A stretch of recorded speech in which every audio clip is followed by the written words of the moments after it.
Esa no es la pregunta. Cuando Pablo llegó a Éfeso, encontró 12 discípulos de Juan y no les preguntó, ¿usted han hablado en lenguas? Porque si hubiera hecho esa pregunta le hubieran dicho que sí, que hablaban hebreo y que hablaban griego.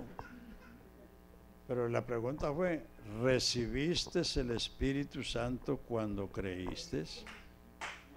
Y ellos dijeron, ni siquiera hemos oído si hay Espíritu Santo. Porque hay que recibir el Espíritu Santo para hablar en otras lenguas y no hablar en lenguas para recibir el Espíritu Santo.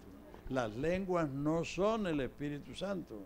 Las lenguas son la señal visible y audible de que una persona recibió la promesa del bautismo del Espíritu Santo. O sea, la promesa es: recibiréis poder cuando haya venido sobre vosotros el Espíritu Santo. Y las lenguas son la señal visible y audible, porque nadie puede ver en qué momento el Espíritu Santo se posa sobre una persona, porque el Espíritu es invisible.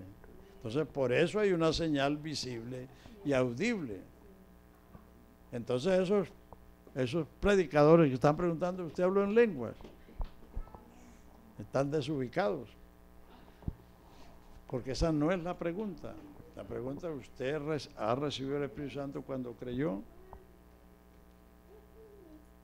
Porque la promesa no es hablar lenguas, la promesa es recibir el bautismo del Espíritu Santo, y como señal, como en el Jordán, la paloma no fue para Jesucristo, sino para Juan, porque Juan no conocía a Jesucristo, aunque eran primos, porque Juan vivió en el desierto con las fieras, él no vivía en la ciudad.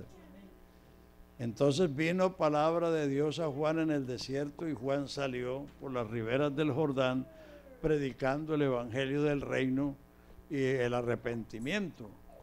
Entonces, cuando Jesús viene al Jordán para que él lo bautice, Juan dice, yo no lo conocía, pero el que me mandó a bautizar me dijo, sobre quien veas descender el Espíritu como paloma. No es que el Espíritu Santo sea una paloma, es una comparación. Y que reposa sobre él, ese es el que bautiza con el Espíritu Santo. Entonces Juan dice, yo le vi y he dado testimonio que este es el Hijo de Dios. He aquí el Hijo de Dios, he aquí el Cordero de Dios que quita el pecado del mundo. La señal era para Juan. Entonces la señal no es el Espíritu. La señal es la evidencia visible o audible de que una persona fue llena del Espíritu Santo. Eso es todo. Bueno, ¿cómo estamos de tiempo? ¿Ya? Ya por ahí veo unos que están como con sueño. Así que hoy comenzamos más temprano, ¿no? Bueno, entonces tenemos los 4 evangelios: Mateo, Marcos, Lucas y Juan.